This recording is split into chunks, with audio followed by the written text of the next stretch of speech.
Thank you, Faizan. Good afternoon, everyone. On behalf of JM Financial, I would like to welcome you to 2Q FY22 post-results call of CEAT Limited. We have with us the senior management team from the company, represented by Mr. Anand Goenka, Managing Director, and Mr. Kumar Subbiah, Chief Financial Officer. I would like to thank the management for taking time out for this call. I would now hand over the call to Mr. Anand Goenka for his initial remarks. Over to you, Anand. Thank you, Nitin. Good afternoon, everyone, and a very warm welcome to CEAT earnings call. And thank you all for your time in joining us today. I'm Anand Goenka, and I have with me our CFO, Mr. Kumar Subbiah, on call with us.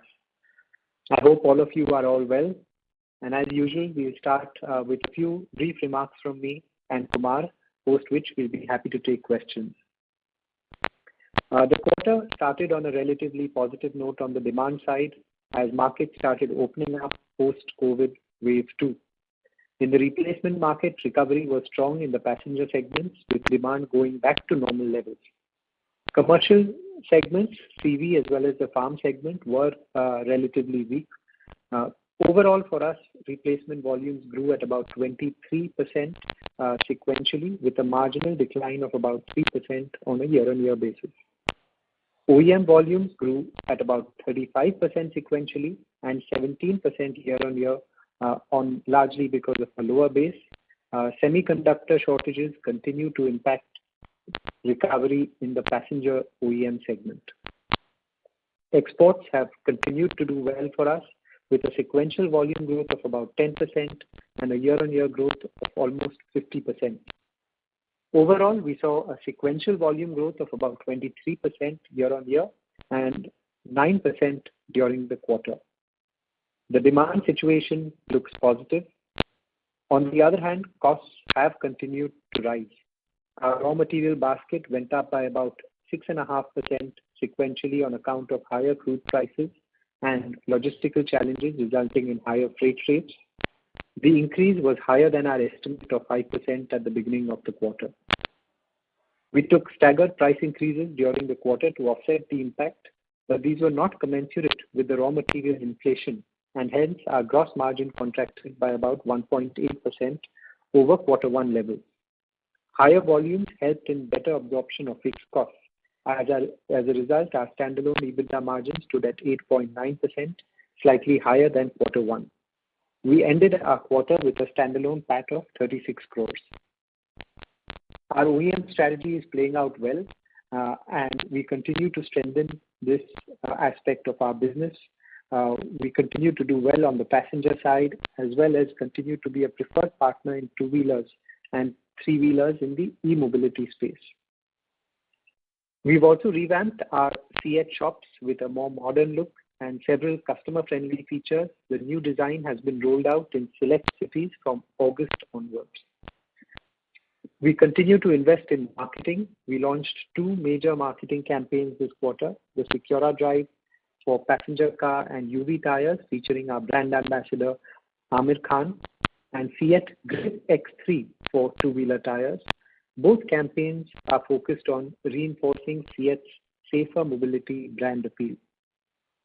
IPL 2021 also resumed this quarter, and we continue to remain associated with the event as strategic timeout partners. On the digital side, our website was recognized as the best website of the year by CMO Asia. We continue to invest in digital as well as on ESG, environment, social and governance. On the sustainability part, we've taken on many internal initiatives on improving our sustainability and carbon footprint in the company. On our diversity and inclusion journey, we've been recruiting about 30% of our new recruits are women. We've also had our first batch of 7 transgender associates joining CEAT this quarter. With this, I end our highlights, and I'll be happy to hand over the call to Kumar. Thank you, Anand. Good afternoon, ladies and gentlemen, and thanks for joining our Q2 earnings call. I'll share some key financial data points with you all, post which we can enter the Q&A session. First one is on revenue. Our consolidated net revenue for the quarter stood at 2,452 crores in rupee terms, a sequential growth of about 29% and year-on-year growth of about 24%. The revenue growth was driven by volume rise and favorable product and category mix. On gross margin, our raw material cost continues to rise and impacting our gross margin, which stood at 37%, a sequential decline of about 203 basis points. Our blended raw material cost went up by about 6.5% in quarter two versus quarter one. We took price hikes to the tune of anywhere between 4 and 5% during the quarter across most categories and segments. The price increases taken so far is not sufficient to cover our unprecedented commodity inflation we have seen in this financial year, and there is a need for further increases in the coming months to absorb the cost increases. Raw material scenario still remains challenging. As per our current market understanding, we expect our blended raw material costs to go up by another 4% in quarter three versus quarter two. I'll come to debt, capex, and working capital. Our debt during the quarter increased by about 219 crores on a sequential basis, largely driven by capex, payment of our annual dividend, and increase in the inventory levels and debtors. We incurred a total capex of about 226 crores during the quarter, which includes approximately about 150 crores towards our capacity expansion projects. And our project capex outlook for the current year still remains at around 1,000 crores.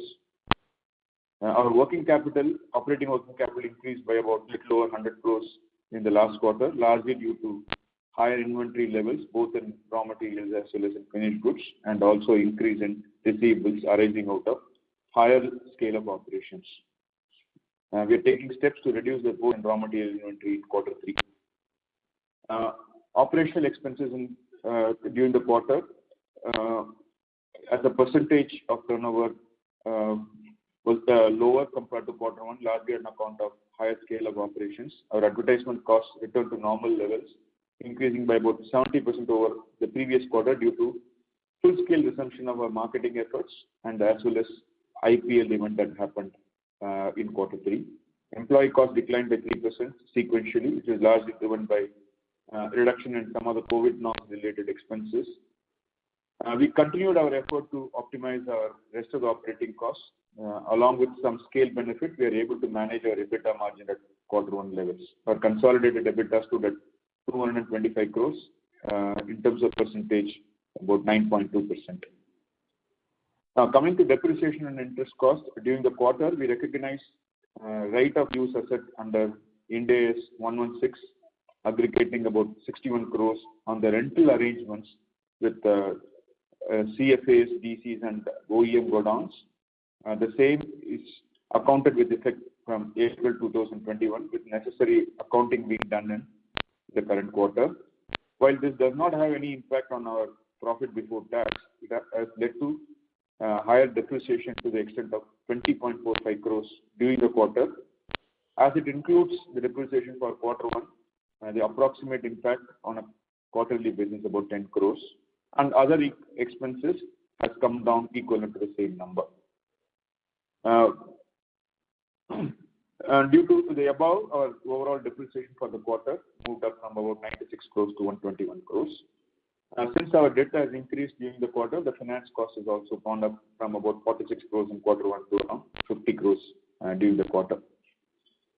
During the quarter, in the month of September, on approval by shareholders of our organization, we disbursed a dividend to the tune of 180% of our share capital, amounting to rupees 73 crores. Our consolidated profit for the quarter stood at 42.28 crores, and our effective tax rate for the quarter stood at 27%.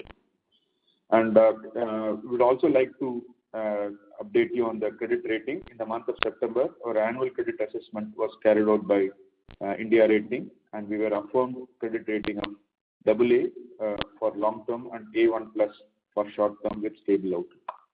With this, now let's open the floor for Q&A. Thank you. Thank you very much. We will now begin the question and answer. Anyone who wishes to ask a question may press star and 1 on their touchtone telephone. If you wish to remove yourself from the question queue, you may press star and 2. Participants are requested to use handsets while asking a question. Ladies and gentlemen, we will wait for a moment while the question queue assembles. Reminder to the participants, anyone who wishes to ask a question may press star and 1 at this time. The first question is from the line of Jinesh Gandhi from Motilal Oswal. Please go ahead. Hi, thanks. My first question pertains to the demand outlook. So, do we expect the momentum which we are seeing on the replacement market to continue in second half, given that passenger vehicle demand continues to be strong, particularly on the replacement side, and any trends which you are seeing on CVs and farm side? Yes, hi Dinesh. So we are seeing an increased, good demand on the passenger side. This is in the replacement segment. Both two-wheeler and passenger car are looking good. Commercial vehicle has been slow and is still will take some time to pick up, particularly for us on the truck buyer side. We are seeing a slowdown, whereas radial is seeing an uptick in terms of demand. Farm has also been under a little bit of pressure. Last year's base was very high. Farm demand both between OEM and replacement was kind of highest ever levels. So maybe on a higher base, there's some relatively year-on-year pressure on the farm side as well. On the OEM side, we are finding commercial vehicles picking up much better than last year, whereas there's some pressure on the passenger car and two-wheeler side because of the chip shortage issue. So, and overall two-wheeler demand is slowing down on the two-wheeler side. So I think this is the overall outlook. Exports has generally been very strong all through the year. However, the challenge of container availability, freight rate increase is a challenge. But we are managing to show good growth despite these challenges. Understood.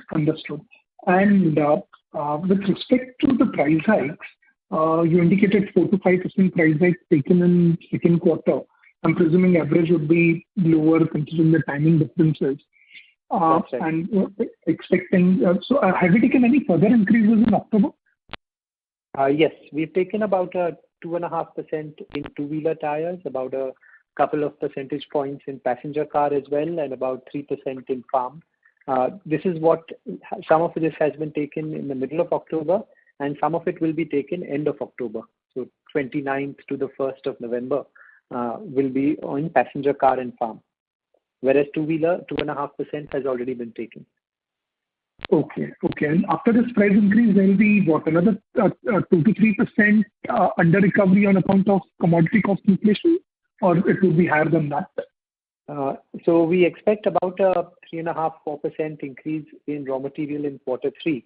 That requires approximately about a slightly under 3% price increase to equate that. So yes, maybe another couple of percentage points are needed because TBB or truck radial is not included in what has been taken. So we do need at least 1.5% to 2% price increase between, say, November 1st and December to equate that. Okay. Understood. And thirdly, on clarification on the depreciation part. So, Kumar, you indicated it's about 10 crores is the difference because of the issue, primarily 10 crores moving out of other expenses and coming to depreciation. Is that right? Yeah, on a quarterly basis, that is the impact. But in the current quarter, we have done it effective 1st of April. So current quarter has 20 crores in it, but going forward, it will be about 10 crores per quarter. Okay.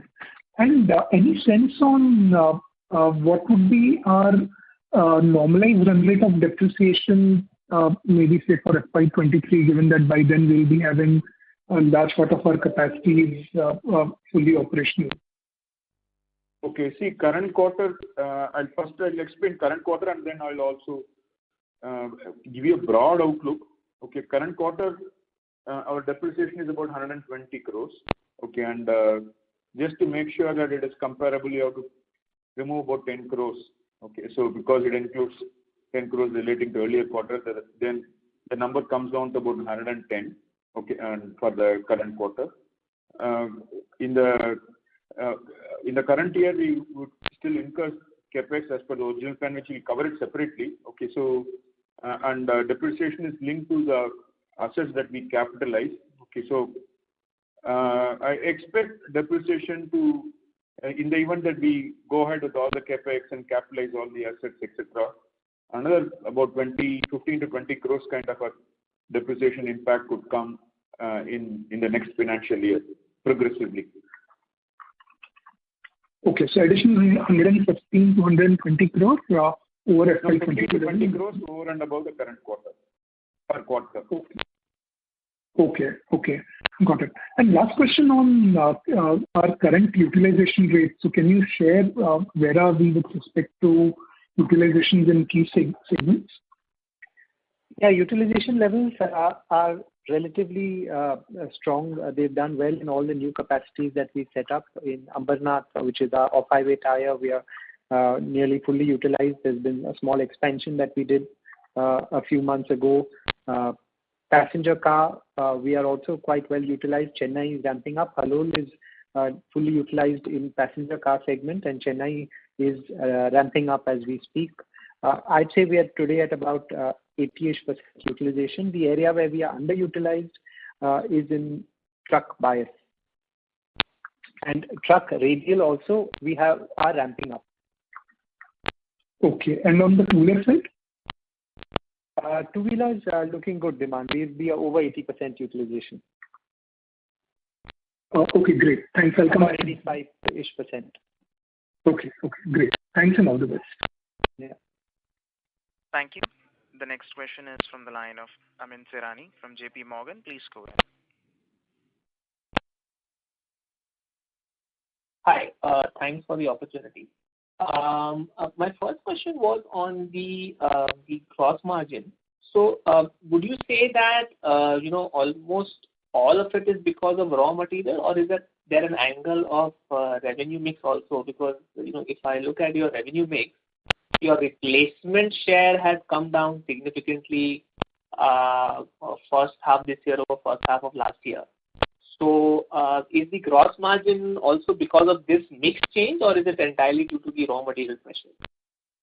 No, it will be because of both. But I'd say this year we've come back to a normal mix. Last year, if you recollect, post-COVID, both OEM and exports were at very low levels with all the closures and shutdowns that were happening, whereas replacement market bounced back very well. So to that extent, replacement was a very much higher share than normal. So this quarter, I'd say it's more of a normal mix where replacement would be approximately, closer to about 60% of our sales. OEM will be closer to 25-26%, and export would be the balance. So roughly that's how would be the normal kind of mix in today's terms. So some amount, yes, would be because of the mix, and some amount is raw material as well. Okay. And if I look at your other expenses, so if I look at first half this year over first half last year, it seems that there is, almost no benefit coming from operating levels, because obviously revenues have grown substantially because of the low base of last year, but other expenses have almost kept in line instead of. So is there something happening there, or was there some extra savings which happened last year because of the lockdown, which are coming back now? And how should we look at this operating leverage playing out as the revenues grow further from here? Sure. Kumar, would you like to take that? Yeah, no, one or two big ones I'll call out. Okay, the first one is that in the quarter one of last financial year, okay, there was no IPL, one, and number two, our advertisement cost was zero. Okay, and because during COVID period, we did not spend anything. Similarly, in factories and all other locations, we had kept it almost as minimum as possible. We didn't run the plant, okay, and in quarter one. In the way you see the profit and loss account, during the quarter, if you produce and incur costs, okay, it would come as a cost, but it will get adjusted in the closing stock value. Okay, that's what normally happens. So there has been increase in finished goods inventory also if you look at first 6 months, okay, or the next 3 months. So that is also another effect. So mainly because of higher level of marketing costs. In most of the other cases, operating expenses, if you remove the advertisement portion, okay, and as a percentage of turnover, actually there's a drop. Okay, fair enough. This is helpful. I'll come back in the queue. Thank you. Thank you. The next question is from the line of Shalini Vasanta from DSP Mutual Fund. Please go ahead. Hi, sir. So we've seen the debt levels, go up across both short and long term. So could you give us the capex guidance for the next year, and what sort of peak debt numbers can we expect over the next 12 to 18 months? Yeah, Kumar, would you? Yeah. Okay. See, in the current year, broadly, if you look at our in the first 6 months or the last 3 months, if approximately about 220 crores is the increase in our debt level. Okay, and we also had in the current quarter, that is in quarter 2, payment of about 73 crores of dividend, which is not a recurring event. It happens once a year. One. Number 2, the working capital, particularly the inventory, has also moved up in quarter 2. Okay, so these are 2 reasons. In the past, till in the whole of last year almost, okay, we were able to deliver reduction in absolute working capital, whereas in the last 2 quarters or so, there has been an increase in working capital, which something which we're going to focus a little more in quarter 3 to deliver some reduction. As far as capex is concerned, okay, and our expected capex for the current year is approximately about 1,000 crores, project capex approximately. Okay, and we have already spent a little over 300 crores in the first 6 months. Balance amount is what we would be spending. Okay, and as far as the following year is concerned, while we don't have any revised outlook, the outlook that we had given in the last quarterly call was because now we will get to know the expected capex for the next financial year during our annual plan exercise that we normally do in the quarter 4, beginning of quarter 4. But assuming that the capex would be around 700 to 800 crores in the next financial year, that would be the quantum of capex that we will have in the whole of next financial year. And current year, I indicated to you, we are aiming for about 1,000 crores, and little over 300 crores has been spent. So that is the kind of outlook that we have for capex. Thank you, sir. And on the debt level, so what sort of peak debt number can we see during this period?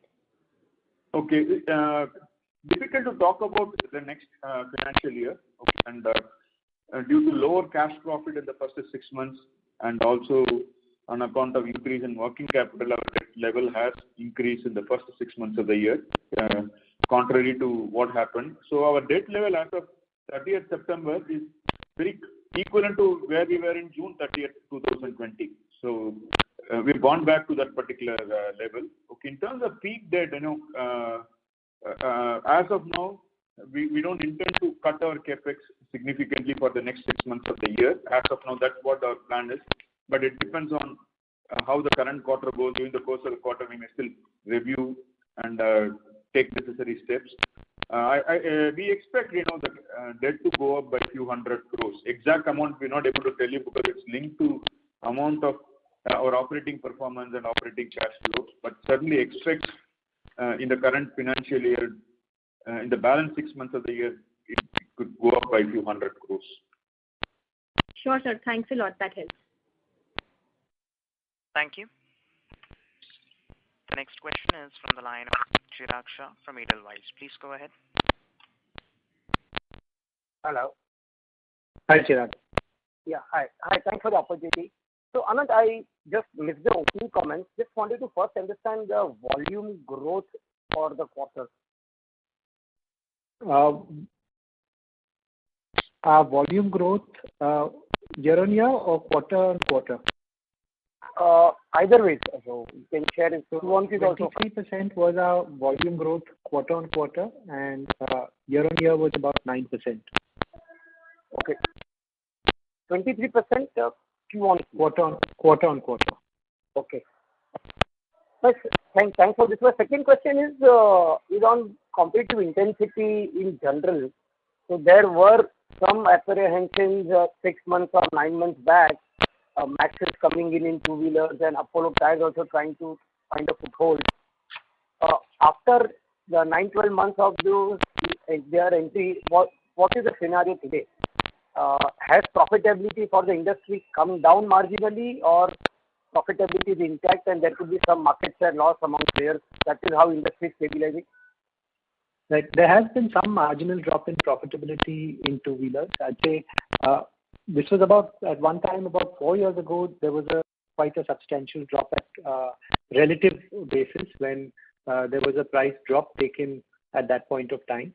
And once again, I would say relatively in the last year, two-wheeler has seen a smaller price increase than other categories. But overall, we are happy with where we stand in terms of our market share. We have only maintained or gained our market share in the two-wheeler space, and we've also increased or have a very strong space in the two-wheeler EV space with respect to market share. It is higher in the EV space than even in the regular industry. So to that extent, I'd say competitive intensity is the same in two-wheeler versus other categories. It is no different. In fact, maybe marginally less just because you have more players in the passenger car space. And on the two-wheeler EV side, what kind of market share you would be having today? It's still relatively a much smaller market, but it would be at over 50% levels. This is helpful. Secondly, just a question for Subbaiah. On this operating leverage, so we should assume that the costs have now normalized, right? And from here on, if volume ramp up happens, operating leverage should be visible. Yeah, true. Even in the current quarter, operating cost, if you exclude, advertisement costs, which could vary depending on when IPL happens, etc., we are seeing that leverage. Okay, so going forward, should the turnover go beyond 2,400 crores? Okay, and you see that with the leverage on operating costs as a percentage of turnover. Okay. No, this is helpful. This is really helpful. Yeah. Thanks a lot and all the best. Thank you. The next question is from the line of Nishit Jalan from Axis Capital. Please go ahead. Yeah, hi sir. Thank you for the opportunity. So my first question is on the price increase. You talked about 4.5 to 5% price increase, 4 to 5% price increase in second quarter. So were we able to take price increase across all the segments, two-wheeler, TVs, TB buyers, TB radials? Yes. This is the average across categories. Sir, my question primarily was on the two-wheeler side because that was one segment where we are seeing lesser price increase, especially on the motorcycle side of it. So just wanted to check whether we have been able to take price increase and it has been followed by the peers. So are we able to pass on the cost hike in that segment, which was not happening until a few quarters back? Yes. So the 4.5 price increase includes some amount of motorcycle, as well as again a price increase in two-wheeler on middle of October by another 2.5%. In October, when you have taken price increase on two-wheeler, it is also on the motorcycle, or it's largely on the scooter side of it? Both. So basically, the key here is what I was trying to understand is, are you seeing any specific segment where the competitive intensity is much higher and where price increases are becoming a little more difficult? I can see that in October you talked about the price increase in PV, two-wheeler and farm, but not in CVs. So do you think any specific segment where the intensity is higher, price increases are more difficult, or do you think it's relatively fine now given the kind of cost pressures you are seeing? So I can share with you a little bit on the demand side. I'm not sure if the price increase directly reflects on demand, but I would say that demand side, CV replacement is still under some amount of stress, particularly truck buyers. Okay. But the other segments, so there is sometimes we don't take the price increase exactly at the same time. Some maybe in July, some maybe in August. So it's relatively okay spread out. Got it. And just one more thing. On the truck radial side, you had set up a capacity. You are setting up more capacity. Earlier, we used to have a low single-digit kind of a market share. Where would we be on both the truck radial side and also on the passenger vehicle side in terms of a broad range of market share? So on the truck radial side, yes, our market share was somewhere around 5% kind of numbers in the past. This could have come up to about 8 to 9% levels. In the truck, and on the passenger car side, from about 11-12%, we would be at about a 15%-ish kind of market share today. This 15% would be more skewed towards OEMs rather than replacement because we were trying to penetrate OEMs much more aggressively. No, we are kind of mixed at the same level as the industry. So about 40-45% being sold to OEM and about 55-60% getting sold to replacement in the passenger segment. Okay, thank you so much. Thank you. The next question is from the line of Jay Kale from Elara Capital. Please go ahead. Yeah, thanks for taking my question. So my first question was regarding the volume growth you mentioned. If I'm not wrong, you mentioned that the replacement growth was, I think, flattish or to minor decline, and the OEM growth was pretty strong, I think 30% plus. One, is that correct? And two, if that is correct, then how do you see the replacement growth? Is it a case where last year, if I remember correctly, the replacement there was demand and the inventory levels at the dealers end was also quite low, and hence Q2 had seen a substantial growth on the retail as well as the wholesale side for CEAT as well as the industry, and hence on that extremely high base we are kind of flattish now. So in that context, how would we be 1 year prior to that kind of levels? Are we at least at those levels, or are we having a growth on those levels? And going forward, how do you see this YOY growth for replacement in the second half of FY22? Because last year we had seen second quarter and third quarter extremely high growth, one because of the pent up as well as the Chinese restriction of imports happening. So if we just throw some light on the replacement trajectory. No, you're absolutely right. So last year, same time, replacement grew at a much faster pace and continued its growth trajectory into Q3 and Q4. So to that extent, we are on a high base, and therefore replacement growth on a year-on-year basis will be possibly at a low single-digit kind of numbers at this time. The more important thing is our mix. So we will be selling, in my view, more of passenger car segment, which has been our focus area. Truck radial also we expect to grow much better versus last year. Where we will see a dip was truck bias. So if you compare even versus the year before that, usually truck bias is a segment where there is a shift in radialization happening. You see truck bias generally being flat to negative. But last year truck bias was at maybe record high levels or some 5-6 year high levels. So to that extent, truck bias is what is letting slower levels of growth because it is a high value or high volume kind of category on its own. So that is a big shift that we have seen from last year to this year. But overall, on a year-on-year basis, placement will be a little bit lower at an overall level, led by bias showing negative growth. Understood. And in terms of your PV OEM market share, you had aggressive plans of having market share gains in the OEM segment. How would you see that currently in terms of, are those incremental orders largely in the base, and from here we should settle, we should largely grow in line with the industry, or you still believe over the next 1 or 2 years you can significantly grow higher than the industry on the passenger car OEM tire segment? No, we do feel quite confident on OEM market share on the passenger side.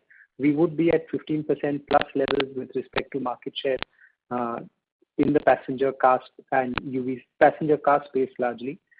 So we do feel quite happy with that. We, for example, were part of the new Mahindra Bolero, the Neo launched on our tire in the last month or so. So to that extent, we are entering new OEMs and gaining market share in the OEM side. Understood. Great. Thanks and all the best. I'll come back. Thank you. Thank you. The next question is from the line of Nishant Vas from ICICI Securities. Please go ahead.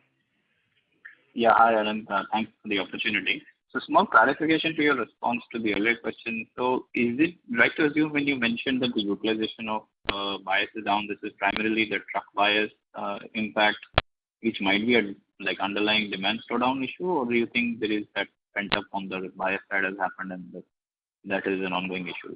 Is it a demand driven drop, or is it just pent up getting fulfilled and then no incremental demand? So it is largely because of a high base of last year, which to me was a little bit abnormal. If you look, as I said, on a year-on-year basis, truck bias has been flat to maybe somewhere between 0 to -5% growth every year, because radial tires is what is growing at a faster pace. So last year, truck bias saw that substantial growth. People were moving more maybe towards the value segment because of the uncertainty that was happening. Some amount of pent-up demand last year where truck radial capacities also could not be supplied, and so truck bias also was selling very well. Now that has normalized, and therefore I think we are seeing good growth in the truck radial segment, but truck bias has gone back to its normal rate of negative growth to a certain extent. If you take into account last year's very high growth, it is therefore showing a substantially higher negative growth in this year. So what is truck radial growth at roughly today?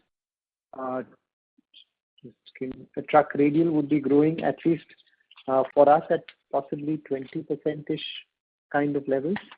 I can just get back to you on the exact number, but year on year we would be at 25% plus growth.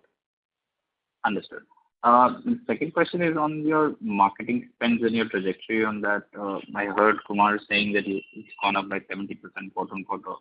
So with still accruing in quarter 3, what is your thoughts on marketing spends both? And you also mentioned the CS Shoppies have been revamped. So can you shed some light how are you thinking about those spends this year and potentially next year? Yes, so marketing we generally try and maintain it at similar levels as a percentage of sales. There's a minor change here and there, but we are continuing to invest in cricket, in IPL.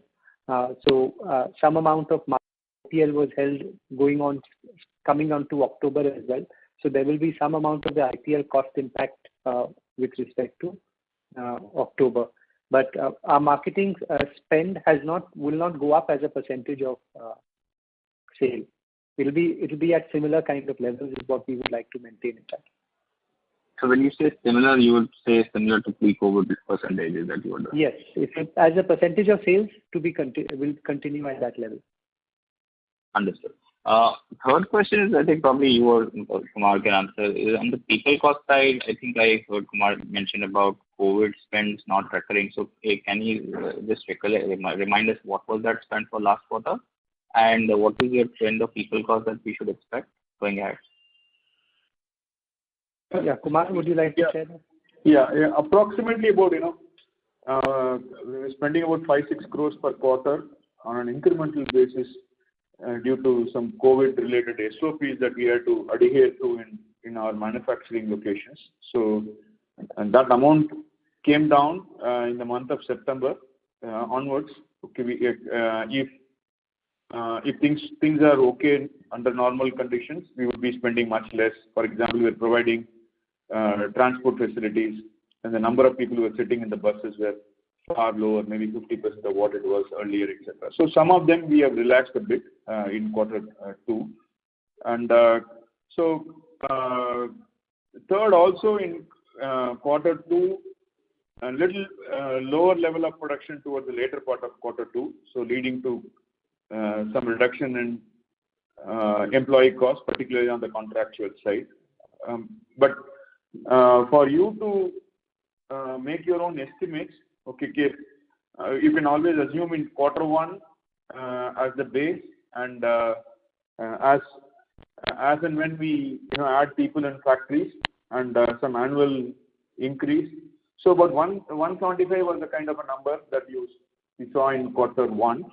Okay, so as far as the current year is concerned, in that range, 175 to 180 could be a normal kind of a number at a higher level of operations in our manufacturing locations.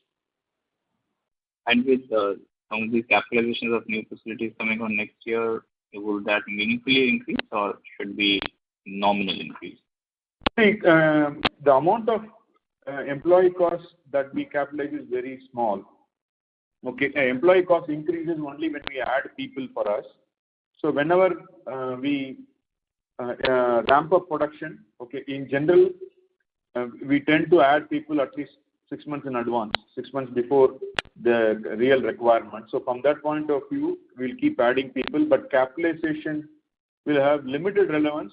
More of commissioning of plants and ramping up production is what will impact. Okay, as we are already into the end of first month of quarter 3, okay, the impact of employee costs in terms of additional people in the current financial year would be limited. But next year, if we see more need for ramping up production in new locations, you will see an increase. And we also have an annual increment cycle starting from 1st of July. That increase also needs to be built in. So approximately 175 to 180 crores kind of a assumption for the current year for the balance 2 quarters is a reasonable estimate. And Kumar, my last question is on your interest cost with your credit ratings also slightly improving on. What are your thoughts on your interest cost side with the working capital also getting a little stretched on the first half? How are you thinking about that in the second half of the year and potentially next year? Okay, we have made good progress in bringing the interest rate down. Overall, our cost of capital has undergone improvement in the last 12 months. Okay, whether long term or short term, we are generally able to borrow money at a competitive rate of interest comparable to credit rating of companies would be maybe 1 notch higher or 2 notches higher than us. That's what it is. I think what is taking the absolute interest cost up is because of increase in overall debt. Okay, and while we are seeing an average rate of interest is coming down, so our plan is to bring in some efficiencies in working capital in the current quarter, particularly on the inventory side, and help improve our operating cash flow during the current quarter. But as we intend to spend close to about 1,000 crores of capex during the financial year, okay, from that point of view, we expect our long-term debt, our overall debt, to move up by a few hundred crores in quarter 4. So that may lead to higher amount of interest cost, but interest rate could still remain at the current level. But absolute interest cost could go up by about 10-12% over the current base. Understood. Thanks a lot. All the best. Thank you. The next question is from the line of Disha Sheth from Anvil Share and Stocks. Please go ahead. Yeah, good afternoon, sir. So we are concentrating more on OEM. Over a long term, will our margins get affected? Because yes, no. So we are not concentrating more on OEM, or so we are. For us, we are going to be focusing on both OEM replacement as well as export market. In fact, the exports market for us has grown at the highest pace this year. But as we move more and more to the passenger segment, or move more means we aim for higher market share there, we expect the category mix to be favorable. And therefore, we feel that net it will be margin accretive despite having 40% or so sale in OEM and 60% sale in replacement in the passenger segment. okay, so overall for the company over the next 3 years, what mix we are looking for replacement, OEM, and export? We would be looking at about 60% share in replacement, about similar levels, 25% Similar, okay. And 15% export approximately. Okay. And sir, just wanted a clarification. Can you please repeat the replacement and OEM growth for current quarter-on-quarter and year-on-year? Right. So for the replacement market, year-on-year growth was 9%. Quarter-on-quarter growth overall was about 23%. Replacement, I'd like to repeat again. Overall replacement volumes grew by 23% on a quarter-on-quarter basis, with 3% decline on a year-on-year basis. OEM volumes grew at 35% sequentially and 17% on a year-on-year basis. And exports grew at about 10% on a quarter-on-quarter basis and year-on-year at about 50%. Okay. So an overall volume growth is 23% quarter-on-quarter and 9% year-on-year. That's right. Yeah. Okay. Thank you. Thank you, sir. Thank you. The next question is from the line of Ashutosh Tiwari from Equirus Securities. Please go ahead. Yeah, hi. Hi, If I look at the presentation in the first half, the farm has contributed 11% of sales versus 7% last year, and the specialty has contributed 4% of sales versus 7% last year. While we have said that farm has not done well and specialty has done very well. So is there any mistake over there in the PPT? I think there was a change in classification that we did. If I recollect right, can I get back to you on this? Sure. Yeah, there was a change in classification where we kept some part of farm outside, and we may have done that. Okay, so is the specialty only exports, you mean to say? So the farm exports has been reclassified from specialty to farm in FY22. Okay, and earlier the farm exports was part of specialty tires. Okay, I got it. Secondly, on this working capital increase in the first half, is it more driven by raw material inventory or finished goods that have gone up more? Kumar, would you like to take that? Yeah. It's a combination of both. Okay, and both have gone up, okay, and almost an equal proportion. Part of the increase is also because the value has gone up, but balance part is the volume of inventory that we are holding has also increased over 31st March. So the increase has happened on both. Okay, and you plan to bring it down in the second half? Yeah, true. That's true. And lastly, can you provide some color on the inventory with dealers? Is it normal or more than normal? How are you looking at it? Yeah.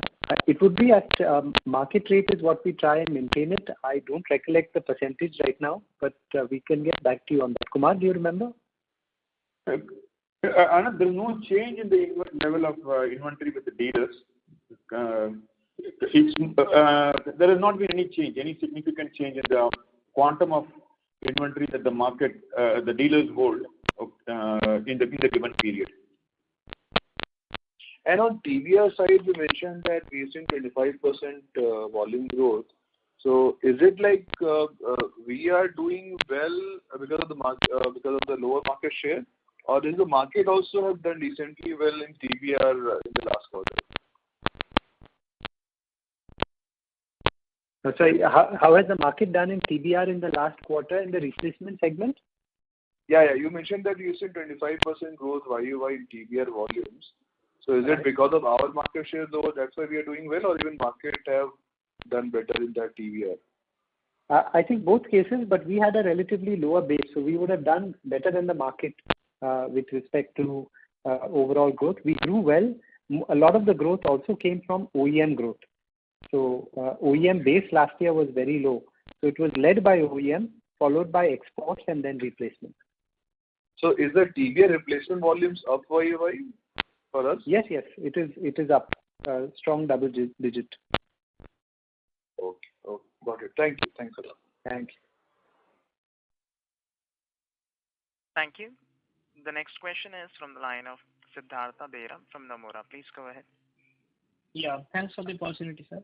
On the RM side, I just wanted to understand current commodity like crude prices are up sharply. So the RM inflation you are indicating of 4 to 5% factors in the current prices, or do you think based on the current rates there can be more cost pressure going ahead even after this?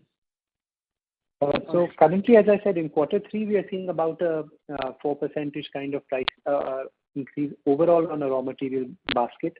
There can be a little bit going on from quarter three to quarter four as well. So everything is not reflected yet because there's a little bit of a lag between crude and what is in our crude derivative products. So that may reflect in quarter four. Okay, sir. Got it. And second is on the price increases side. So if I see on a YOY basis, we have seen a very sharp increase in the prices. So do you think from here on, basically, there is some impact which may happen on the demand side because we have to again take more price increases to offset the commodity cost pressure. So any thoughts you have, if you can share? And any segment where you think the demand might get impacted because of this? Yeah, I think it's a difficult answer to give. I do feel that there is pressure on fleet operators because of tire as well as crude raw material pricing. Their profitability has got hit. Now, how much will it affect demand? Because overall economy has relatively bounced back. People need tires, so maybe there can be some amount of retreading or delayed purchase a little bit, but difficult to quantify what will happen.